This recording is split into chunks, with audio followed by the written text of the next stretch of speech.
হরিবল। চিন্ময় মহাপ্রভু এবারও জামিন পাননি, এটা হয়তো আপনারা সবাই শুনেছেন। এটা নিয়ে বিভিন্ন সনাতনী সংগঠন বিভিন্ন রকমের উদ্বেগ প্রকাশ করেছেন। সাধারণ মানুষ আমাদের যারা আছি তাদের মনে একটা প্রশ্ন যে এত বড় মাপের কোনো অন্যায়ও তিনি করেননি যাতে তিনি জামিন পাবেন না, কিন্তু তারপরও তার জামিন হচ্ছে না। এদিকে সরাসরি যারা আরও অনেক বেশি অনৈতিক কাজের সঙ্গে জড়িত কিংবা অনেক বেশি রাষ্ট্রদ্রোহী মামলা তাদের আছে, তারা কিন্তু ঠিকই জামিন পায়। অথচ একজন ধর্মীয় নেতা কিন্তু সে কিন্তু জামিন পাচ্ছে না। তা এটা নিয়ে উদ্বেগ প্রকাশ করার আসলে কিছু নেই। আমরা একটা জিনিস আমাদেরকে বুঝতে হবে, সেটা হলো যে তার জামিন না হওয়ার প্রধান কারণ হচ্ছে বাংলাদেশ বর্তমান সরকার সে চায় না যে তার জামিন হোক। সরকার যদি চাইতো তাহলে অবশ্যই তার জামিন হয়ে যেত। তার জামিন না হওয়ার সবচেয়ে প্রধান কারণ হচ্ছে যে এই সরকার চাচ্ছে না যে তিনি এখন বের হোক। আর সরকার যে কোনো একটা রাজনৈতিক দল দ্বারা প্রভাবিত।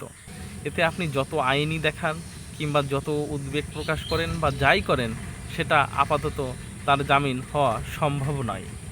যখন সরকার চাবেন যে তার জামিন হওয়া দরকার, তখন দেখবেন সব কিছুই জলের মতো সহজ হয়ে যাবে এবং তার জামিনও হয়ে যাবে। তা যেহেতু বাংলাদেশ সরকার চাচ্ছে না তার জামিন হোক, এজন্য আপনারা যত সে অসুস্থই থাকুক কিংবা যত রকম আইনি দেখান না কেন, এখানে আমরা সবাই আইনের প্রতি শ্রদ্ধাশীল। কিন্তু শ্রদ্ধাশীল থাকার পরেও আমাদের তাতে কোনো এই শ্রদ্ধাতে কোনো ফল আসবে বলে মনে হয় না। যখন বাংলাদেশ সরকার চাবে তার জামিন হোক, তখন এমনিতেই জামিন হয়ে যাবে। তা সেখানে একটা জিনিস ভাবতে গেলে দেখা যায়, আমার মনে হয় যেটা, সেটা হলো যে যদি নির্বাচন হয়, নির্বাচন হলে সরকার পরিবর্তন হয়, তখন দেখবেন যে তার জামিন হয়তো হয়ে যাবে। কিন্তু যতদিন পর্যন্ত এই অনির্বাচিত সরকার থাকবে ততদিন পর্যন্ত তার জামিন সম্ভব না। কেননা সরকার কোনো একটা দল দ্বারা প্রভাবিত, আর সেই দলরাই চায় না, সেই বিশেষ মহলটাই চায় না যে চিন্ময় মহাপ্রভু জামিন হোক। এই জন্য তার জামিনটা আসলে হচ্ছে না। এখন এটা নিয়ে আসলে কথা বলাও বিপদ, কারণ আপনারা দেখে থাকবেন আমি এর আগে এই বিষয়টা নিয়ে কথা বলার কারণে আমার এই পেজটাই ডাউন হয়ে গেছে, অনেক অনেক সাইবার অ্যাটাকও হয়। তা যার ফলবশত এই পেজে কোনো ভিডিওই আপলোড করা যায় না। তা তারপরও আর কি কিছু আপনারা অনেক সময় বলে থাকেন যে কিছু না বললেই নয়। তা এই জন্যই দুটা কথা বলা। তা আপনারা বিষয়টা হয়তো ক্লিয়ার হতে পারছেন।